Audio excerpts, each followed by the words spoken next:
자, 오늘 설명할 파트는 항등식과 나머지 정리 설명할 거니까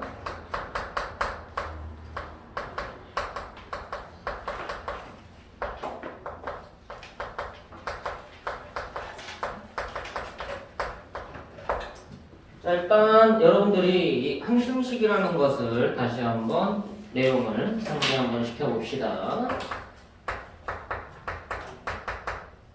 자, 이제 등식이라고 해서 등호가 포함된 식을 우리가 등식이라고 얘기하지. 얘가 포함된 식. 그럼 이퀄이 보일 때 그 식을 두 가지로 설명을 하는데, 하나는 방정식이라고 얘기하고 하나는 항등식이라고 얘기를 하죠. 이제 중1 때 구분을 하는 법이니까, 자, 이퀄이 보이면 방정식이냐 항등식이냐를 구분을 하고, 방정식은 우리가 뭐라고 알고 있는 거야? 특정한 수만 성립할 때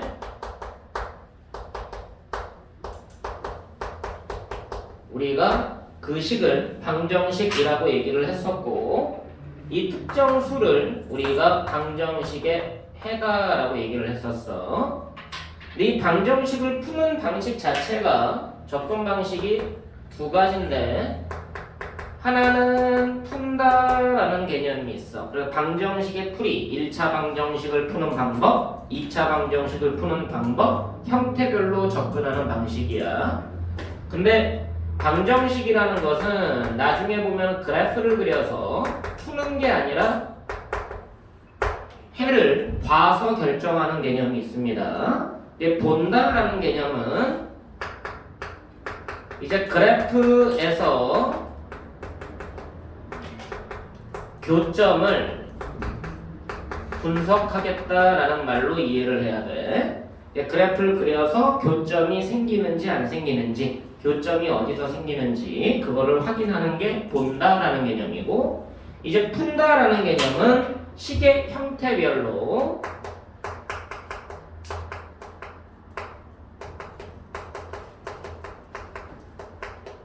접근하는 것을 우리가 푼다라는 관점에서 이해를 하게 됩니다. 그러니까 여러분들이 수식 계산에 의해서 방정식을 푼다, 뭐 1차 방정식의 풀이, 2차 방정식 풀이, 고차 방정식 풀이, 연립 방정식 풀이, 식의 형태별로 어떻게 푸는지를 이해하는 거고, 이거는 그래프를 그려서 분석하는 거니까, 나중에 여러분들이 이제 방정식을 조금 어려운 문제를 보면은 다 이 문제에서 나와. 푼다라는 관점보다는 이제 보는 관점에서 그래프를 그려서 보는 게 나오는데, 실질적으로는 이 그래프 이론 자체가 어디서 나오는 거냐면 고1 상에서 나오는 게 아니라 고1 하에서 많이 다룬단 말이야. 선행이 돼 있는 학생들일수록 이제 좀 복잡한 문제를 푼다기보다는 봐서 결정하는 것들이 있어.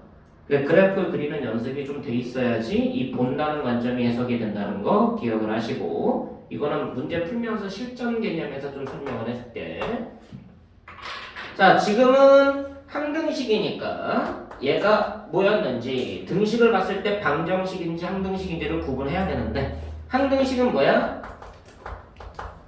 항상 성립하는 식을 우리가 항등식이라고 불러. 그러니까 얘는 모든 수에 대해서 성립하기 때문에 해를 구하는 과정이 불필요해. 얘의 해를 구해보시오. 그럼 모든 수가 되는 거니까.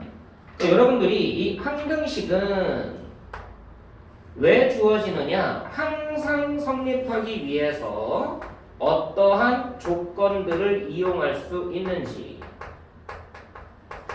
어떤 조건을 이용할 수 있는지를 확인하겠다라고 이해를 해야 돼.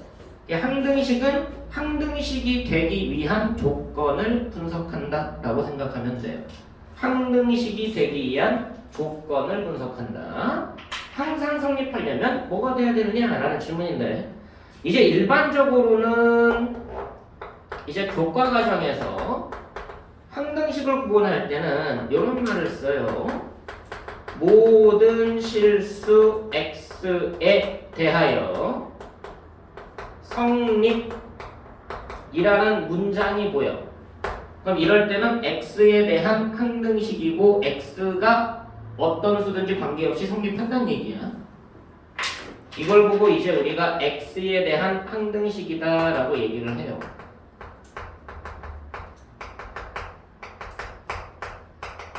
근데 꼭 한 문자에 대해서만 성립하는 건 아니니까 일단 이걸 기준으로 하면 교과에서는 이렇게 말하는데 실제 수학에서는 개념이 약간 좀 확장이 돼.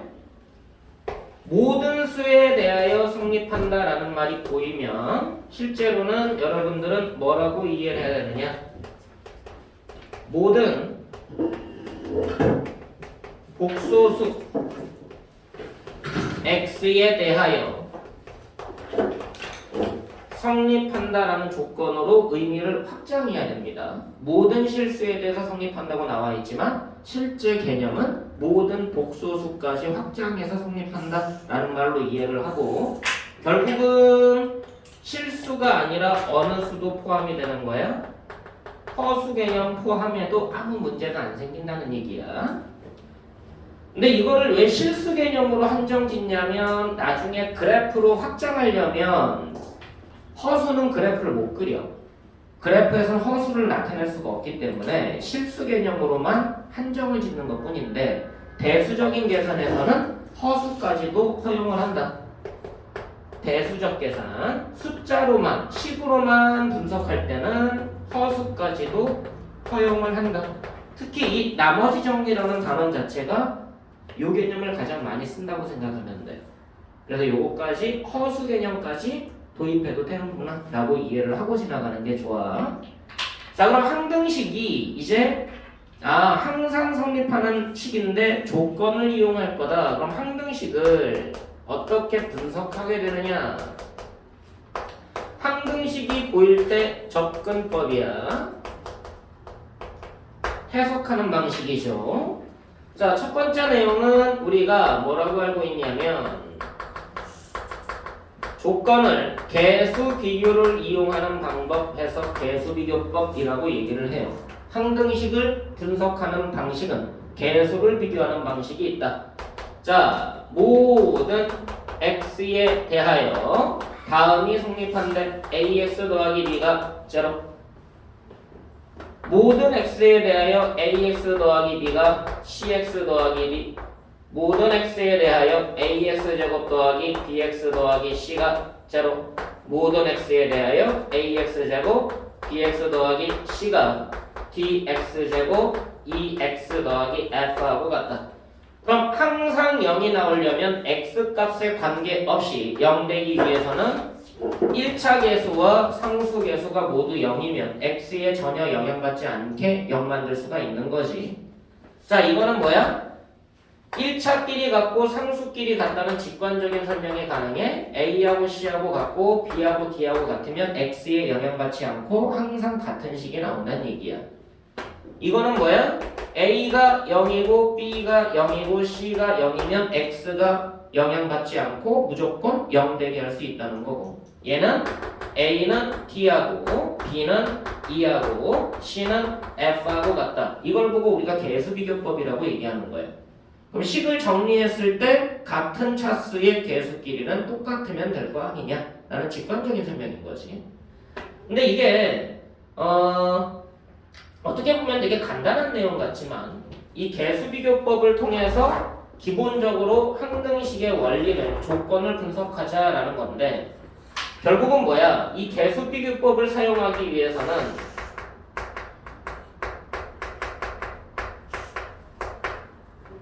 식을 정리한 후에 각각의 차수별 개수를 확인하면 끝난다는 얘기지. 눈으로 보면은 확인 가능한 게 우리가 개수비교법이라고 얘기를 하는데, 이 항등식의 접근법에서 여러분들이 뭐라고 이해하고 있어야 되냐면 추가로 알아야 되는 게 뭐냐? 우리가 알고 있는 앞단원에서 했던 곱셈공식 있죠. 그럼 이 뒷단원의 곱셈공식하고 반대 개념인 인수분해 공식이 나오게 될 거야. 얘네 둘은 말 그대로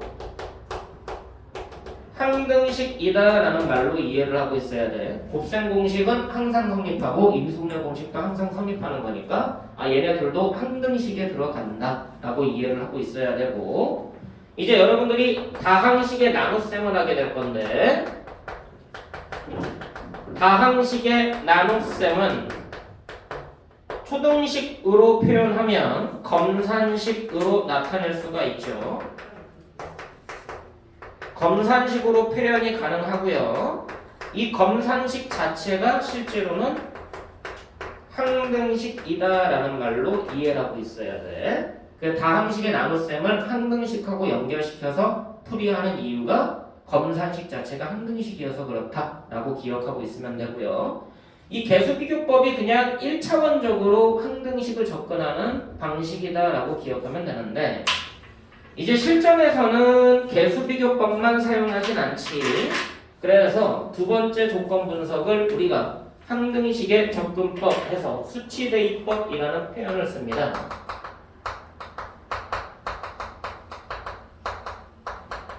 자, 수치대입법이다라는 말은 숫자를 대입해서 결정하겠다라는 말로 이해하면 돼. 왜? 모든 수에 대해서 성립한다고 했기 때문에 아무거나 대입해도 성립할 거란 얘기야. 근데 숫자를 대입하는 원리가 뭐냐? 수치대입법이다라는 얘기는 결국은 사람마다 대입할 수 있는 숫자가 다 다를 거 아니야. 그치? 내가 대입하고자 하는 숫자가 다 다르다는 얘기지. 그럼 내가 생각하기에 대입하기에 편한 숫자일 수도 있어. 근데 식이 원하는 출제 의도에 맞는 대입값이 나올 수도 있다는 얘기야. 그럼 이제 대입을 할 때 목적은 뭐냐? 대입의 목적, 이걸 알고 대입을 해야 돼. 대입하기 편하다. 근데 이제 다항식이 나올 거기 때문에 차수가 높은 것들이 나올 거예요. 그럼 대입이 편하다라는 말은 계산이 편하다는 말이고, 거듭 제곱하기가 편하다 또는 곱셈이 편하다라는 말로 이해를 해야 돼. 이제 거듭 제곱이 편한 숫자. 그럼 대입별로 차이가 크겠죠. 근데 대입의 목적은 대입이 편한 것도 있지만 실질적으로는 주어진 식이 간단해져야 돼. 대입했을 때 간단해지는 숫자를 대입하겠다는 얘기야. 아무거나 대입하는 게 아니라. 자, 예를 들어보자. x에 대한 항등식 ax, x 더하기 1, bx 더하기 1에 x 마이너스 1, 얘가 3x제곱 플러스 7x 마이너스 5하고 같더라. 자, 그럼 a, b, c가 얼마인지 결정해보래. 그럼 수치대입법을 쓸 건데 x에다가 뭐 대입하면 간단해져? x에다 뭐 대입하면 간단해져? 이걸 보면 그치? 1이나 마이너스 1이나 제로. 맞아 안 맞아? 얘로 인해서 0 대입하면 얘가 없어지니까 간단해지는 거잖아. x에다 마이너스 1 넣으면 얘네 둘 다 없어지니까 간단해지는 거잖아. 물론 이 문제는 성립하지 않는 식이야. 그냥 대충 만들어낸 거기 때문에. 대입하기 편한 식이 간단해지는 숫자는 얘네들로 인해서 요거까지 하면 x에다가 0이나 1이나 마이너스 1을 대입하면 식이 간단해지니까 그걸 대입하겠다라는 말로 이해를 해야 돼. 자, 만약에 이쪽에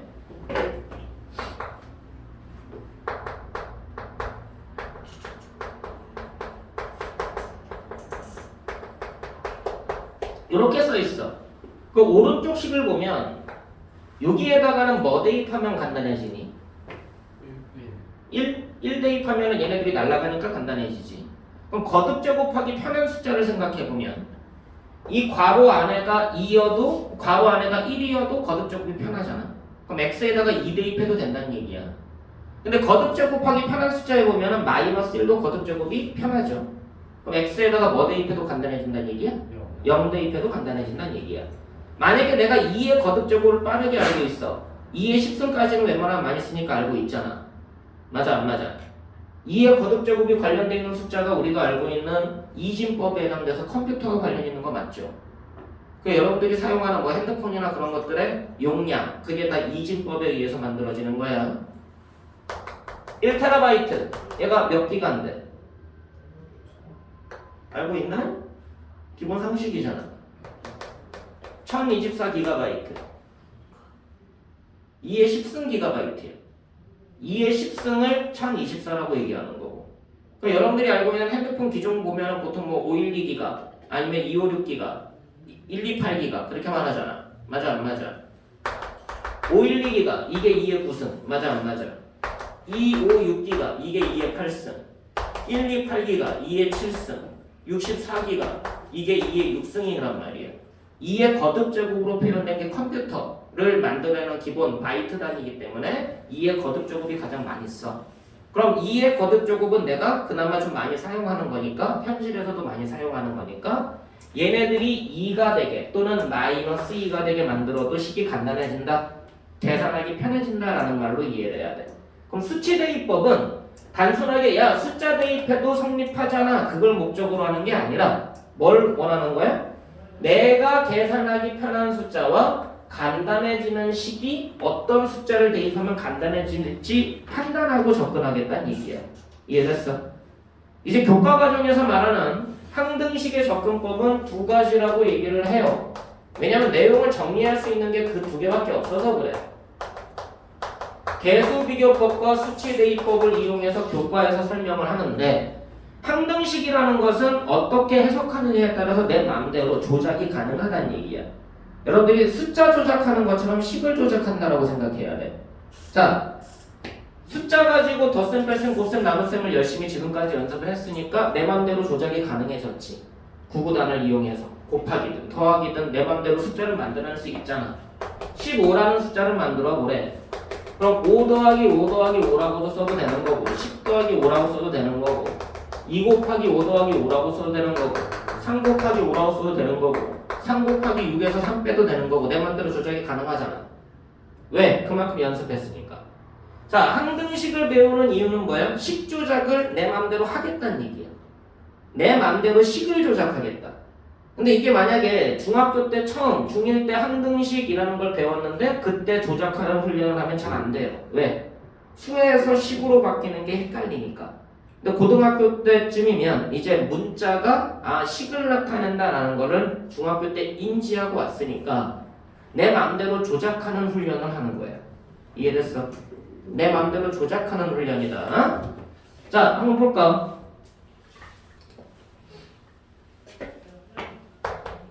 자, 2x제곱 더하기 5x 더하기 3, 얘를 내 맘대로 조작을 해보고 싶어. 만약에 여기가 마이너스 3이면 뭐가 가능해져? 인수분해가 가능해지. 그것도 조작의 일종이란 얘기야. 2, 1, 1, 3, 뿔마 해서 2x-1과 x 더하기 3으로 조작을 한 거지. 이것도 항등식이란 얘기야. 맞아 안 맞아? 왼쪽과 오른쪽은 항상 같잖아. 이렇게 조작하는 것도 항등식을 이용한 조작인 거다라고 이해를 해야 돼. 근데 얘를 2x-1에다가 x 플러스 7을 해도 될 거 아니냐 이거야. 근데 이렇게 조작하면 뭐가 달라져? 1차하고 상상이 달라지는 거 맞아 안 맞아? 이거 전개하면은 몇 나오는데 2x제곱과 13x-7 나오는 거 맞냐? 그 왼쪽하고 같아지기 위해서 13x에서 5x가 되기 위해서 8x를 빼주면 되는 거고, 4를 더해야지만 마이너스 3으로 바뀌겠지. 이것도 항등식을 이용한 조작이란 얘기야. 이해됐어? 식의 덧셈, 뺄셈, 곱셈, 나눗셈을 배우는 이유 자체가 항등식을 이용한 조작하기 위해서 하는 거야. 내 마음대로 내가 보기 편한 식으로 바꿔보려고. 여기까지 이해돼 안 돼? 자, 그럼 얘를 이렇게 바꿔도 되겠다. 2배의 x 더하기 1의 제곱 a의 x 더하기 1 더하기 b, 내 맘대로 조작할 거니까. 맞아 안 맞아? 그럼 여기 2가 돼야 되는 이유는 2x제곱 때문에 그러죠. 맞습니까? 여기서 나오는 2차 항이 2x제곱 여기 하나밖에 없어서 그래. 그럼 나머지 a하고 b는 어떻게 만들어내면 돼? 마이너스 1로 나눠서 아니지. 수치 대입법. 나눈다는 기능보다는 대입하면 되지. 마이너스 1 대입. 마이너스 1 대입하면 얘네들이 날아가잖아. 그럼 얘가 여기다가 마이너스 1 대입한 거랑 같다는 얘기야. 그냥 조작하는 방법 중에 하나인 거야. 이해됐어? 물론 방금 그놈 말처럼 x 더하기 1로 나눗셈을 이용해가지고 나머지를 찾아도 돼. 그게 나머지 정리이기도 하니까. 그럼 마이너스 1을 대입하면 얼마 나오는데? 마이너스 6 나오는 거 맞냐? 그래서 b 값을 알 수가 있고, 그럼 a 값은 어떻게 찾을 거냐 이거야. x에 0 대입. x에다 0 대입해서 식을 간단하게 만들면 된다는 얘기지. 그럼 x에다 0 대입하면 좌변에는 마이너스 3이 남을 거고, 여기에는 2가 남을 거고, 여기에는 a 남을 거고, 얘네를 더했을 때 마이너스 3 돼야 되니까 이 a라는 애가 얼마일 수 있어? 1일 수밖에 없겠지. 맞아 안 맞아? 자, 이런 식으로 너네가 식을 내 맘대로 내가 보기 편한 또는 내가 원하는 식으로 조작하는 방식을 배우고자 하는 게 항등식이야. 그냥 항등식 그냥 같대 그게 아니라, 그렇게 1차원적인 사고에서 끝나는 게 아니라 항등식을 이용해서 내가 원하는 식으로 바꾸려고 하는 거야. 이해되니? 근데 보통 이렇게 바꾸는 식은 수학적으로 의미가 있는 식이 있고 의미가 없는 식이 있어. 수학적으로 의미가 있는 식은 반드시 대칭식과 교대식의 관계로 변형하는 것을 수학적으로 의미가 있다라고 배우는 거야. 그래서 거기 관련되어 있는 문제가 여러분들한테 문제 풀이로 나오는 거라고. 안 그러면 안 배워. 굳이 낼 이유가 없어. 이해됐어? 그래서 이렇게 내가 원하는 식으로 바꾸려는 조작하는 능력 기르는 게 항등식을 분석하는 능력이다 라고 이해를 하면 돼. 그럼 항등식을 접근하는 방식이 개수비교법과 수치대입법은 여러분들에게 설명하기가 내용을 정리하기가 좋죠. 그러니까 교과서에 실려 있는 거예요. 저런 식으로 접근하면 돼. 근데 저게 다는 아니야. 그럼 내 맘대로 조작하기 위해서 식을 어떻게 변형할지가 중요하다는 얘기지. 이 교과에서 확장되는 게 결국은 식을 변형하는 방법에 대해서 배우고자 하는 게 여러분들이 항등식을 배우는 이유다라고 생각하시면 돼요. 자, 여러분들이 아까 내가 막 예를 들었듯이 15라는 숫자를 덧셈, 뺄셈, 곱셈, 나눗셈을 이용해서 내 맘대로 막 조작을 하잖아. 이게 익숙해졌지. 자, 15가 나오기 위해서 100 나누기 4 했어. 그럼 얼마가 더 해줘야 돼? 10 해주면 되는 거 맞아 안 맞아? 그치? 덧셈, 뺄셈, 곱셈, 나눗셈은 이제 숫자적으로 익숙하니까 여기에 뭐 들어가면 되니 생각하면 된다는 얘기야. 맞지? 근데 식은 익숙하지가 않지. 그러니까 이런 조작하는 게 내 맘대로 잘 안 돼. 근데 여러분들한테는 이 능력을 어디까지 할 수 있니? 라는 걸 고1 때 물어보는 거예요. 그리고 고1 때 외에는 안 물어봐. 그래서 이 내용 자체가 되게 어려운 거예요. 항등식을 이용한 조작하는 능력을 어디까지 알고 있느냐에 따라서 이 나머지 정리라는 게 쉽게 해석되기도 하고 되게 어렵게 해석되기도 하고 이해가 되기도 하고 이해가 안 되기도 하는 겁니다. 여기까지 됐나요? 그럼 여러분들이 앞으로 나랑 같이 할 거는 뭐야? 식 변형을 어떻게 하면 되니? 결국 항등식을 이용한 조작하는 훈련을 배울 건데 특히 뭐를 이용한 훈련? 나눗셈을 이용해서 어떻게 조작이 가능하니? 라는 쪽에 대해서 좀 더 많이 다루게 될 거예요. 왜? 실전에서 이 문제가 나오니까. 그래서 실전에서는 이걸 이용해서 문제를 어떻게 빨리 풀 수 있느냐, 좀 더 원리적으로 어떻게 빨리 접근할 수 있느냐, 그 개념이 중요한 거야. 항등식의 성질하고 미정계수법하고 나오는 이유는 다 이 능력을 기르기 위한 거다 라고 이해하시면 되고요. 자, 그럼 이걸 하기 위해서 여러분들이 다항식끼리 결국은 사칙연산이 익숙해져야지 될 거 아니야. 덧셈, 뺄셈, 곱셈, 나눗셈으로 막 조작을 할 거니까. 그럼 사칙연산이 익숙해져야 되는데 덧셈과 뺄셈과 곱셈은 이 앞단원에서 익숙하게 만든 거예요. 곱셈 공식 변형까지 해서. 그래서 이 단원에서는 나눗셈에 대해서 좀 더 깊게 알아보자 라는 게 목적인 거예요. 이해되니? 나눗셈까지 정확하게 진행이 돼야 내 맘대로 조작할 수가 있으니까 항등식을 이용한 조작이 되는 거다. 자, 그래서 여러분들이 이번에 할 거는 다항식을 나누는 방법에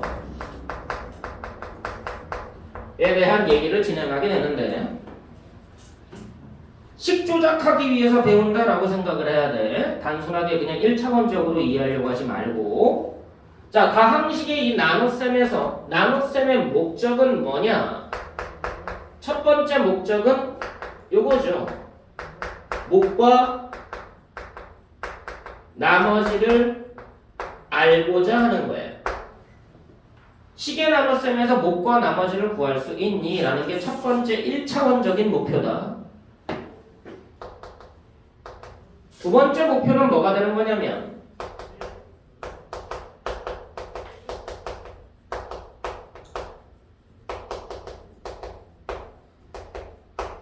항등식으로 표현할 수 있는지에 대한 얘기야. 이걸 보고 우리가 검산식이라고 얘기를 하는 거다. 항등식으로 표현하고자 한다. 이걸 보고 검산식이라는 표현을 쓰는 거다. 그럼 세 번째로 할 거는 뭐야?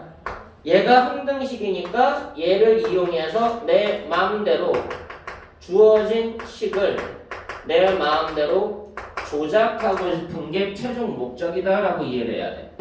덧셈, 뺄셈, 곱셈, 나눗셈으로 내 마음대로 내가 보기 편한 식으로 조작해서 풀려고 하는 거야. 이해됐어? 그것까지 알고 가야 돼. 자, 그럼 나눗셈이라는 것의 첫 번째 목적은 목과 나머지를 구하기 위한 거니까 나눗셈법에 뭐가 있느냐? 다항식의 직접 나눗셈이라고 얘기를 하죠. 숫자처럼 직접 나누는 방법.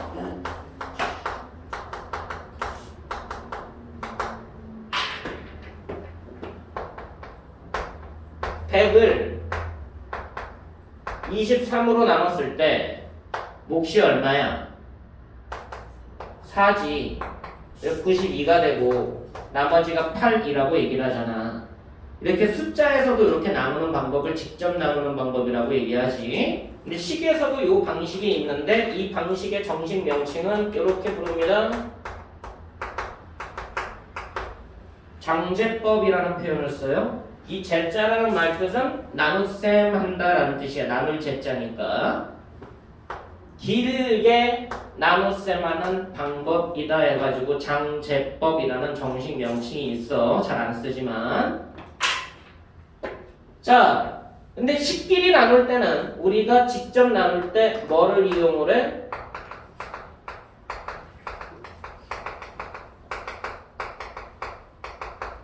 최고차수 소거법을 이용한다라고 얘기를 하는데, 이걸 여러분들이 일반적으로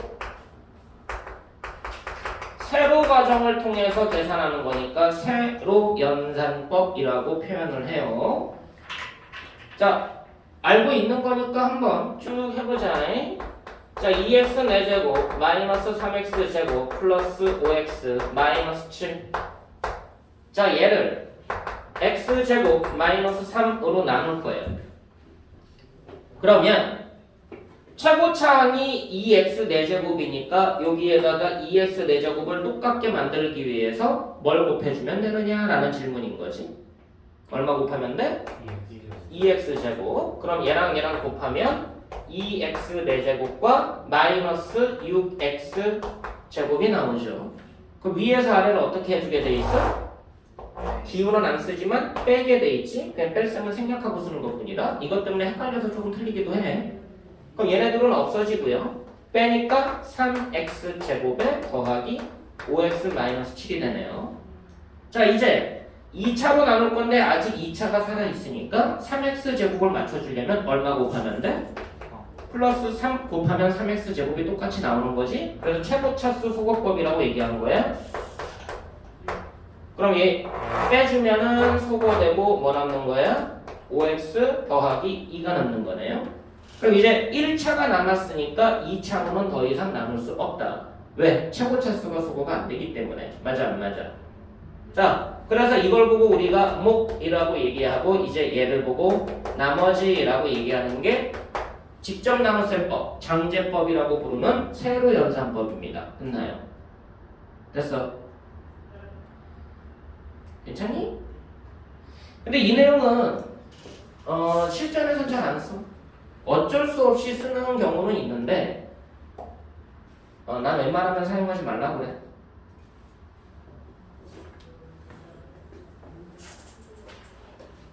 목과 나머지를 구하는 방식 중에 할 것 같으면 세로 연산법이 아니라 이쪽에 익숙해지는 게 더 맞아. 실전 문제에서는. 왜? 이렇게 쓴 다음에 다시 식을 표현해야 되거든. 이렇게 나타낸 다음에 다시 검산식으로 표현을 해줘야 돼요. 그럼 뭐야? 이 과정이 시간 뺏긴다는 얘기지.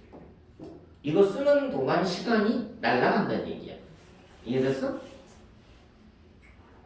이걸 다시 식으로 검산식으로 나타내봐. 뭐라고 알고 있니? 얘는 이라고 쓰게 돼 있잖아. 얘는 얘와 몫을 곱하고 나머지를 다시 더해야 되는 거 맞아 안 맞아? 열심히 계산했는데 다시 표현해야 돼. 그럼 이중적으로 계산이 들어간 거야. 이중 계산이 들어간 거야. 시간 깎아는 거지. 자, 2x 4제곱 마이너스 3x 제곱 더하기 5x 더하기 7 얘를 빼기치기네 뭐로 나눴어? x제곱 마이너스 3으로 나눴죠? 됐나요? 자, 이 뒤에다가 곱할 게 정해지잖아? 최고차수 수거법이니까 몇 차부터 없앤다고? 4차부터 없앤다고. 그럼 뭐 곱해야 돼? 2x 제곱 곱하면 4차가 날라가지? 됐어? 자, 얘는 이미 계산이 된 거고 이제는 얘네 둘 곱하면 마이너스 6x 제곱이 나오잖아? 근데 그 다음 최고차수가 마이너스 3x 제곱 맞니? 그 여기에서 마이너스 6x 제곱 나왔으니까 플러스 3x 제곱 있으면 쟤 없어지지? 그럼 플러스 3x 제곱 만들어내기 위해서 얘랑 곱해야 되는 게 뭐냐 이거야. 마이너스 3 곱하면? 플러스 3 곱하면 되는 거 맞니? 맞아 안 맞아? 그럼 얘네 둘끼리 곱해서 플러스 3x 제곱 만들어졌지 제가? 그럼 이제 뭐 곱한 게 더 추가가 돼? 이거 곱한 게 추가가 되잖아? 맞아? 그럼 마이너스 9가 추가가 되는 거 맞니? 근데 왼쪽에는 5x가 있어야 되고 마이너스 7이 있어야 되니까 5x는 더해줘야 되고 마이너스 7 돼야 되니까 더하기 2하면 되는 거 맞아? 됐어 안 됐어? 그럼 나누는 과정 없이 뭐가 되는 거야? 바로 검산식으로 표현이 가능한 거지. 자, 문제는 뭐냐? 여러분들이 뭐에 익숙해? 이게 익숙해. 자, 익숙하다는 말은 뭐냐면 생각 없이 그냥 손만 움직이고 있는 거야. 그냥 생각하기 싫으니까 그냥 이게 편해. 이게 편해. 그러니까 무조건 이렇게 하고 있는 거야. 자, 무슨 말이냐? 익숙해지면 저게 더 빨라. 불편하지만 저게 생각하게 만들거든. 이건 생각을 덜하게 만들어요. 처음에 배울 때는 이게 생각하는 것처럼 보이지만 가면 갈수록 이거는 생각하는 게 점점 기계적으로 가. 근데 저거를 하면은 계속해서 머리를 쓸 수밖에 없어. 알겠어? 그리고 계산 속도도 저게 빨라. 근데 만약에 저게 익숙하지가 않아서 느리다 싶으면 이거 써야 돼. 저게 빨라지면 저걸 써야 돼. 그걸 착각하면 안 돼. 알겠어? 빨라지게 저거를 사용하되 저게 익숙하지가 않으면 시험 볼 땐 이걸 쓰는 게 낫다. 근데 평소엔 이 연습을 해둬라.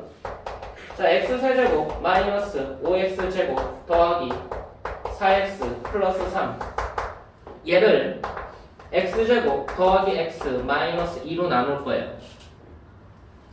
그럼 몇 차 곱해야 돼? 1차 곱해야 되지. 그럼 x세제곱 만들어야 되니까 뭐만 곱하면 돼?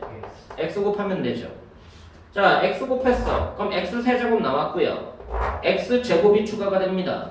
마이너스 5x제곱 만들어내려면 마이너스 6x제곱 필요하죠. 맞아 안 맞아? 그럼 여기에서 마이너스 6x제곱 만들어져서 마이너스 6을 곱하는 거예요. 그럼 2차까지 만들어졌어. 그럼 나머지 1차가 마이너스 2x와 마이너스 6x가 돼서 마이너스 8x니까 플러스 4x 나오려면 마이너스 플러스 10x 필요하죠? 그럼 이제 상수항은 3 나와야 되는데 12요. 12야? 마이너스 8이니까 오케이. 상수항은 플러스 12가 나와. 3 돼야 되니까 마이너스 9 해주면 되지. 그럼 목과 나머지가 빠르게 완성된다는 얘기야. 이해됐어? 자, 이렇게 푸는 이유는 집중하려고 하는 거야. 여러분들이 이 집중을 한다는 거는 뭔가 계산이 복잡해져야 더 집중이 돼. 계산이 간단해지면 집중력이 떨어져. 계산이 간단해지면 기계적으로 계산하게 돼 있어. 모든 게 다 똑같다. 단순 노동을 할 때 진짜 그냥 똑같은 노동을 하게 되면 사람이 기계가 돼. 그래서 뭐가 돼? 달인이 생기는 거지. 종이를 딱 집었을 때 100장이 필요해? 걔가 100장 단위로 묶고 있어? 그럼 딱 집으면 100장 나와. 계속 하다 보면. 그게 얼마나 빠른 느낌으로 잡아내느냐의 차이일 뿐이에요. 이해되니? 그럼 기계가 된 거랑 똑같다는 얘기지. 달인이다라는 얘기는 기계야 그냥. 생각을 덜해서 그래. 감각적으로 캐치해서 그러는 거지. 기계적으로 문제를 풀면 여러분들이 많은 문제를 그냥 외워서 푸는 방식이 있어. 많이 풀면 돼. 외우게 돼. 그 문제를 아 이렇게 풀면 되는구나 라고 외우게 돼. 그럼 뭐가 되는 거야? 문제 푸는 기계가 된 거야. 이해됐어? 다른 방식으로 자꾸 생각하는 저거를 쓰면 어찌됐든 뭐 할 수밖에 없어? 생각할 수밖에 없어. 왜? 식마다 다르거든. 식마다 계산 과정이 다 달라. 그래서 저 방식이 생각하게 만드는 방식 중에 하나라는 얘기야. 가로연산법 연습을 해서 변형하는 방식을 조금 익숙하게 만들어봐라. 그것도 도움이 될 거다라는 거야 수학적으로. 자, 그래서 직접 나누는 방법을 통해서 시간이 좀 오래 걸리더라도 목과 나머지를 찾아낼 수 있다라는 원리를 담고 있는데, 그럼 이 장제법이 갖고 있는 특징을 좀 보자. 장제법을 이용해서 우리가 뭘 얻고자 하는 거냐. 자, fx라는 식이 얘가 n차 식이야. 얘를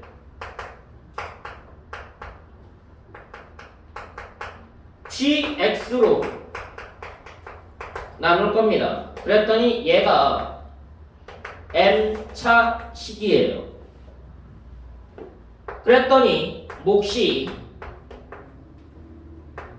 qx이고 나머지가 rx다.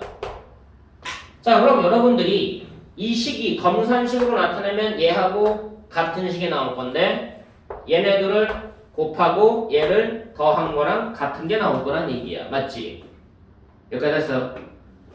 자, 이게 4차였을 때 얘가 3차면 얘는 1차여야 됐지. 맞아 안 맞아? 자, 무슨 말이야? 얘네 둘의 합이 얘가 돼야 되는 거야. 지수법칙에 의해서. 맞니 안 맞니? 그럼 얘가 n차식이 되기 위해서 얘가 n차식이면 얘는 반드시 몇 차식일 수밖에 없어? n-n차식일 수밖에 없다. 맞지? 너무 당연한 거잖아. 더했을 때 n 나와야 되니까. 되니? 문자로 봤을 때 헷갈린다고 생각하지 말고 너무 당연한 거 설명하고 있는 거야. 나머지는 나눠준 n차식보다는 뭐가 나와야 돼? 낮은 차수가 나와야 돼. 맞지? 그래서 이 나머지는 최대라고 얘기하죠. 나눠준 차수보다는 하나 낮은 차수가 나와야 된다. 최대로 3차로 나누면 2차까지 4차로 나누면 3차까지 나올 수밖에 없는 이유가 여기에 있다라고 생각을 해야 돼. 맞아 안 맞아? 이걸 생각하고 접근을 하고 여러분들한테 그냥 숫자로 물어볼 때는 편하게 대답하는데 문자로 물어보면 애들이 헷갈려해. 그럼 학교 시험에서도 저런 논리를 이용해서 다음 중 옳은 것을 모두 고르시오. 기억, 니은, 디귿, 리을 문제에서 이런 문제를 내면은 잠깐 멈칫한다는 거지. 너무 당연했던 건데 문자로 나올 때 헷갈려한다. 숫자로만 보려고 하지 말고 문자로 확장해서 일반화시키는 거 중요하다는 거 기억하시고요. 자, 이 나눗셈을 이용해서 이제 내용을 직접 나누는 방법에 대한 얘기를 했는데 그럼 이거 말고 나누는 방식이 더 있지 않겠느냐라는 설명인 거야. 그래서 조립제법이라는 것도 등장을 하고 나머지 정리라는 것도 등장을 하는 겁니다. 원래는 이게 다야. 근데 이거 말고도 조금 특이하게 변형할 수 있는 게 있지 않겠니? 하는 게 나머지 정리 조립제법이라고 생각하시면 돼. 됐어. 근데 그거는 이 다음에 나오는 내용이니까 일단은 이 항등식에 대한 얘기를 먼저 이해를 하고 문제를 보고 접근을 한번 해보자고.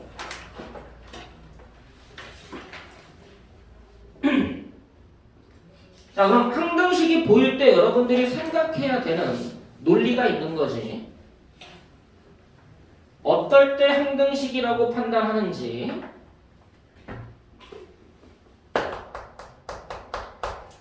문제 풀다 보면은 익숙해지는 거긴 한데 어떨 때 항등식이라고 판단을 하느냐. 모든 성립 이란 말이 보이면 항등식이구나 라고 판단을 하는 거고요. 그럼 이때 변수를 파악을 해야 돼. 어떤 문자에 대한 항등식인지를 판단해야 됩니다. x에 대한 항등식인지 y에 대한 항등식인지 x, y에 대한 항등식인지 변수를 파악하시고 그냥 교과 과정에서 항등식을 접근하는 방식에 대한 그냥 일반적인 설명이야. 이 변수가 k라는 변수라면 주어진 식을 항등식에 관련된 변수 k에 대하여 정리한다가 두 번째 과정입니다. 근데 여기에서 이제 의견이 여러 가지가 나오는 거죠. 정리하는 방법이 뭐냐 이거야. 내가 보기 편한 걸로 정리하면 되는 거 아니야? 의도에 맞는 걸로 내가 보기 편한 걸로 정리하면 돼. 근데 교과 과정에서 식정리법은 딱 두 가지라고 나와 있어. 내림차순, 오름차순. 내림차순 정리법, 오름차순 정리법. 근데 그게 꼭 정형화되어 있다라고 생각하지 마. 내가 보기 편한 식으로 바꿔서 정리해도 된다는 얘기야. 이해됐어? 근데 일반적으로는 K가 있는 식과 K가 없는 식으로 구분하는 게 일반적입니다. 주어진 식을 정리한다. K에 대한 내림차순 K가 있는 것들 위주로 해서 차수로 구분돼 있게 정리해 주는 게 잘 안 보일 때 쓰는 방식이야. 자, 그 다음에는 뭘 이용하는 거야? 항등식의 풀이법. 얘를 적용하겠다라는 말로 이게 일반적인 순서인데 나중에는 이 순서가 그냥 섞인다. 저 방법대로 따라가는 게 아니라 문제를 봤을 때 가장 효율적인 방법이 뭔지를 캐치를 해야 돼. 그건 이제 여러분들 개개인의 능력에 따라 조금씩 달라지겠죠. 왜 그렇게 풀어야 되는지, 왜 이렇게 푸는 게 빠른지 그것들은 여러분들이 개개별로 특징 잡아서 접근을 해야 돼. 자, 문제를 한번 볼게요. 절대 유형 1번입니다. 38페이지에. 자, 주어진 등식 이 K의 값에 관계없이 항상 성립한대. K의 값에 관계없이 항상 성립한다? 아, 항등식이구나. 뭐에 대한 항등식이다? K에 대한 항등식이다. 맞아 안 맞아? 그럼 뭐 해야 돼? 잘 안 보이면 K에 대해서 식을 정리를 해주면 되겠죠?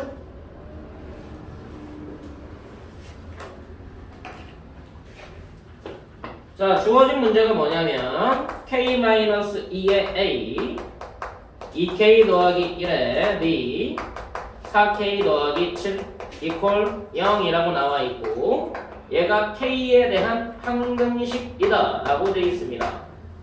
그럼 뭐라고? 잘 안 보일 때는 주어진 문자 파악했으니까 K에 대해서 식을 정리한다고. 그럼 K 있는 것과 K 없는 거 골라내는 거죠. K 있는 거 골라내서 K를 묶어내고 K 없는 것들 골라내면 마이너스 2A와 더하기 B와 더하기 7 나오고 이꼴 0 나옵니다. 그럼 얘가 항등식이 되기 위해서는 대수비교법에 의해서 얘가 0이고 얘가 0이면 돼 라고 접근하는 거 맞아 안 맞아? 맞니? 그냥 A 아니에요. 그냥 가로 안에. 아 여기? 내가 잘못 썼어. 예리하다. 베이겠다 이 녀석들. 뭐 그럴 수도 있는 거지. 그럼 뭐야? 얘하고 연립해서 A, B 구하면 되지. 이게 일반적인 방식이야. 됐어?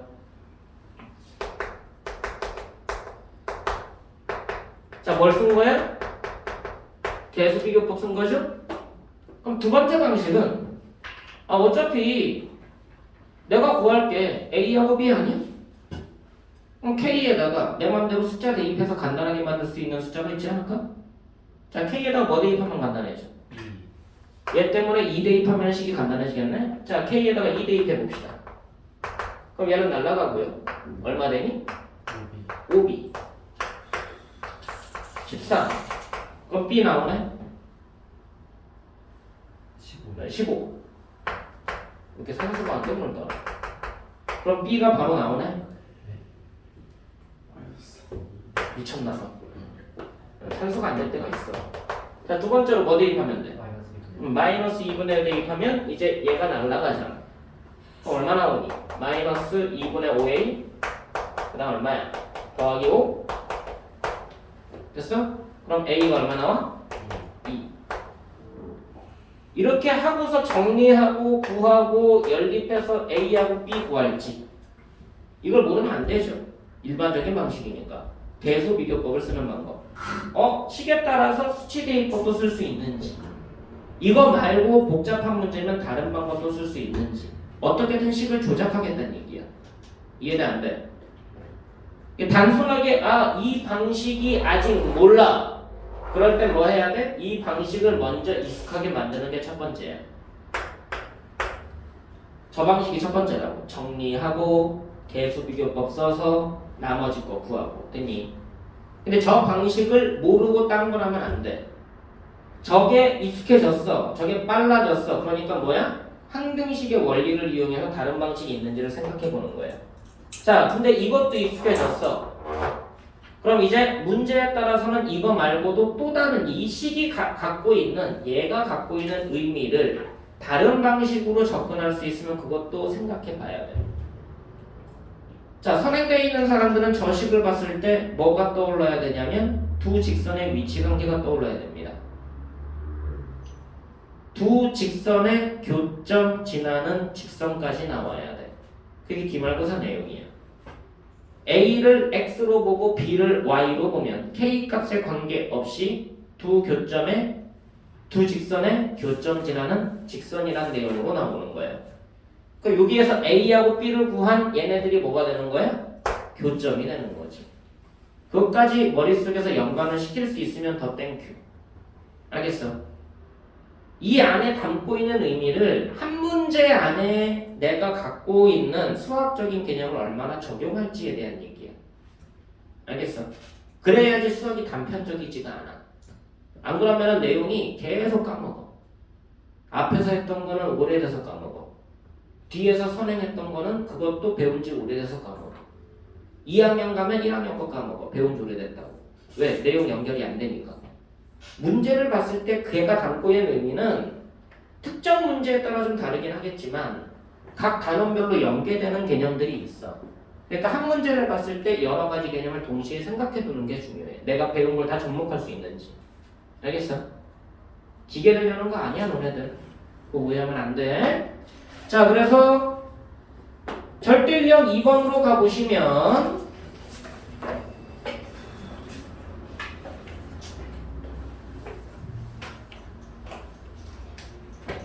식이 약간 변화가 생겼죠. 절대 유형 2번에 보시면 모든 실수 x에 대하여 성립한다. 그럼 항등식이구나. 그럼 내가 아까 뭐라고 했어? 항등식이란 개념은 모든 실수 개념에서 접목되는 게 아니라 모든 복소수 개념에서 접목이 된다 라고 기억을 하고 있어야 돼. 실수만이 아니라 대수적인 측면에서는 복소수까지 확장을 한다 라고 이해를 하고 계시면 되고요. 자, 얘가 x제곱 마이너스 x 더하기 8이라는 2차 식이 뭐랑 같으냐?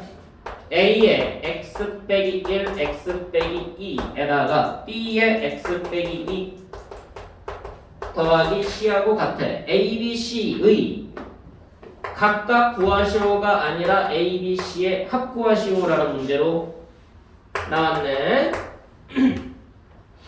자, 첫 번째 접근 방식은 뭐야? 방법은 에라 모르겠다. 뭐 하자? 전개해서 개수 비교하자. 맞아 안 맞아? 전개 후 개수 비교. 무조건 이게 첫 번째로 풀어봐야 되는 논리 중에 하나야. 근데 저게 귀찮구나 라는 걸 느끼게 되는 거지.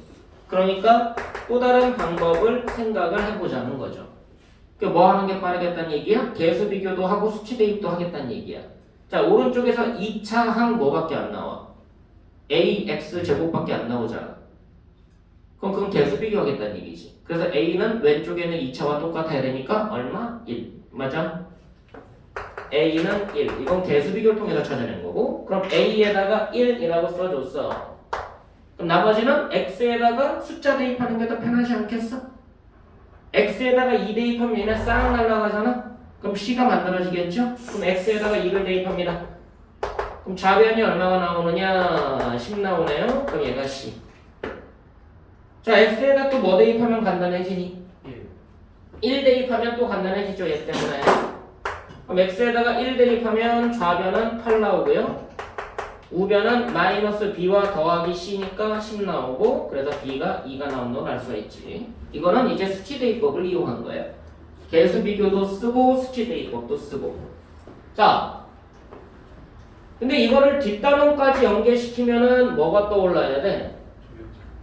조립제법, 그치? 조립제법도 떠오르고 나머지 정리도 떠올리셔야 되죠. x 빼기 1을 앞뒤에서 묶어내면 a에 x 빼기 1 더하기 b에 더하기 c가 된다. 그럼 x 빼기 2로 나눴을 때 몫이 얘고 나머지가 얘다. 그럼 x 빼기 2로 나눈 몫을 다시 x 빼기 1로 나눴을 때 a가 몫이고 b가 나머지가 되는 거지. 이걸 이용해서 조립제법을 연속으로 2번 쓰는, 그걸 연조립제법이라고 얘기를 했던 겁니다. 자, 근데 그 내용은 아직은 내가 조립제법은 여러분들이랑 설명을 안 했으니까 거기까지는 배운 사람들 위해서 거기까지 연계시킬 수 있느냐라는 거 보여주려고 하는 것뿐이야. 알겠어? 그럼 이거를 문제를 봤을 때 그거 아는 사람들은 이렇게 풀죠. 1, 마이너스 1, 8 2로 먼저 조립제법을 쓰고요.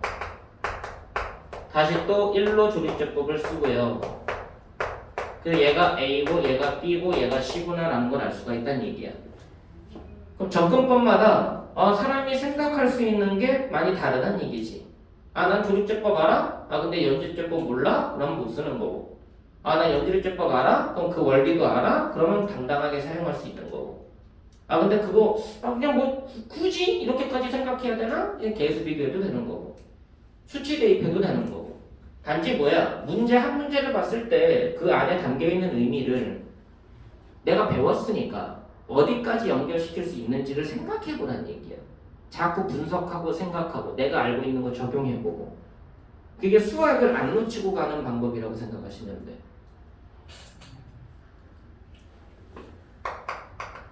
중1부터 중3까지, 고1부터 고3까지, 특히 고1부터 고3까지는 내용이 많죠. 고1 수학이 있고 고2 수학이 2번이고 고3 수학이 3번이잖아. 맞아 안 맞아? 고등 수학 하고서 우리 한 번이야. 그게 서울고가 이상한지도 나가는 거고. 그 다음에 뭐야?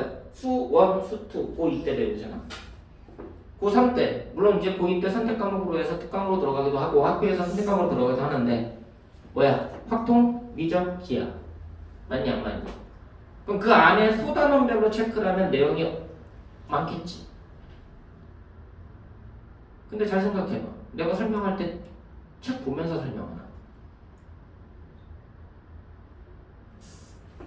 내가 책 보면서 설명을 하니? 내가 설명한 내용이 책에다 써있어? 아니란 얘기지. 그럼 내가 오늘은 여러분들 수업하고 이따가 중3 수업합니다. 내일은 고2 수업하고 고3 수업도 있어요. 어떤 반이든 아무 때나 들어가서 개념을 수업을 해. 모든 문제하고 다 연관시켜서 문제풀이까지 같이 해. 그럼 내가 내용을 그걸 다 외우고 있는 거야? 내가 처음부터 그걸 외웠을까? 그럼 이것처럼 막 내용 연계시키고 막 문제 연결시키고 이 문제를 봤을 때 이게 어느 단원하고 연관이 있고 그런 걸 다 외웠을까? 아니라는 거지. 공부할 때부터 문제 한 문제를 보는 훈련이 달랐다는 얘기야. 그러니까 뭐야? 내용이 안 잊히고 계속 연결이 되더라는 얘기지. 고1, 고2, 고3 수학이 계속 연결이 되더라는 얘기야. 고3 때 보는 문제는 이게 고1 때는 이거였는데 고1 때 개념은 이거였는데 지금은 이렇게 나오네? 무슨 말인지 알겠어? 문제 한 문제를 봤을 때 내가 알고 있는 걸 자꾸 적용해 보려고 해야 돼. 그래야지 내용이 안 잊혀. 안 그럼 그 많은 내용을 기억하기가 되게 힘듭니다. 알겠어요? 앞으로 여러분들이 공부해야 되는 논리라고 생각하면 돼. 아직 배운 게 몇 개 없고 아는 게 몇 개 없으면 아는 것만이라도 접목을 시켜봐라 라고 기억하시면 되고요.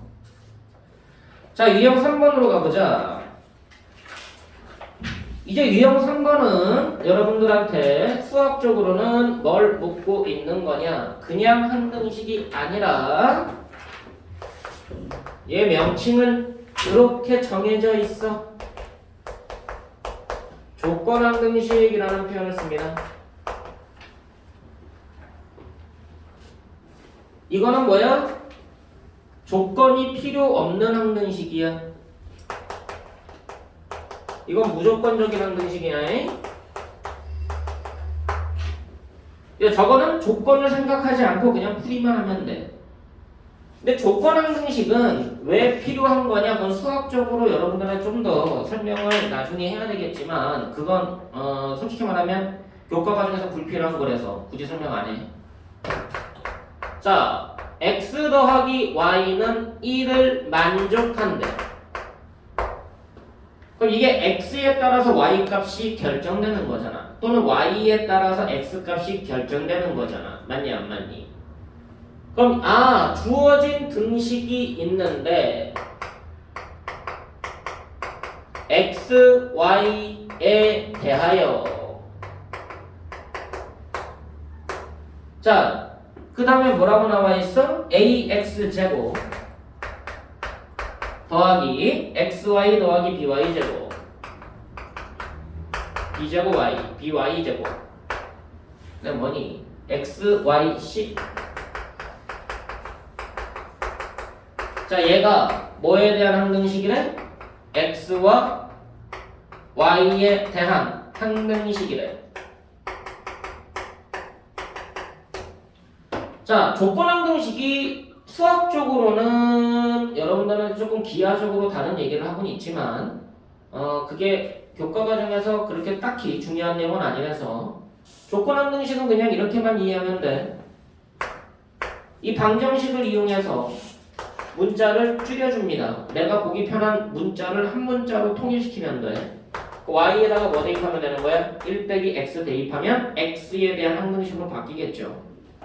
그럼 얘가 ax 제곱 더하기 x의 1 빼기 x 더하기 b의 1 빼기 x 제곱 이퀄 더하기 x 더하기 1 빼기 x 더하기 c가 되는데 이 x 더하기 y는 그냥 1로 바뀐다고 생각하면은 얘가 계산이 조금 더 편리하게 될 거야. 그럼 얘가 뭐에 대한 항등식으로 바뀌는 거야? y를 없앴으니까 x에 대한 항등식으로 바뀐다. 자, 그럼 무슨 조건 항등식으로 바뀌었어? 무조건 항등식으로 바뀌었죠. 조건 항등식을 무조건 항등식으로 바꿔서 평소에 쓰던 항등식 풀이법을 쓰면 된다는 얘기야. 이해됐어? 그럼 수치 대입법 쓰면 x에다 0 대입하면 뭔가가 만들어질 거고 x에다 1 대입해도 뭔가가 만들어질 거고. 자, 계수 비교해보자. 2차만 뽑을 거야. 그럼 2차가 나오는 항은 얘랑 얘에서 만들어지겠다. A와 마이너스 1과 B가 만들어질 거고 얘가 0돼야 됩니다. 됐나요? 자, 수치 대입법 써보자. X에다가 0 대입할 거야. 그럼 얘네 둘 날라가고요. 여기에서 B가 나오고 더하기 1 더하기 C는 0 나오네요. X에다가 1 대입해보자. 그럼 얘네 둘 날라가고요. 앞에서 A 나오고 더하기 1 더하기 C가 나오고 이퀄 0 나오네. 자, 그럼 이제 식이 뭐로 바뀐 거야? A 더하기 B는 1이고 B 더하기 C는 마이너스 1, C 더하기 A도 마이너스 1. 그럼 이제 연립방정식 풀면 돼. 다 더하면 되는 거죠? 다 더해서 가는 풀이법 쓰는 거잖아. 다 더하면 뭐 나와? A 2개, B 2개, C 2개 나오고 오른쪽이 1이니까 2분의 마이너스 1이니까 마이너스 2분의 1 되는 거지. 됐어 안 됐어? 복잡한 계산 아니니까 빨리 쫓아와. A 더하기 B가 1이니까 C는 마이너스 2분의 3 돼야 될 거고 C가 마이너스 2분의 3이라는 얘기는 A 나올 거고 A를 안다는 얘기는 B도 나온다는 얘기지. 됐니? 그래서 A, B, C 값을 할 수가 있더라. 이건 조건 항등식이다 라고 불린다는 거 정확하게 기억하고 접근을 하세요. 자, 이제 4번하고 5번이 남았는데 거기 관련돼서는 조금 내용이 첨가가 돼야 돼서 잠깐 머리 좀 식혔다가 진행을 합시다. 됐죠?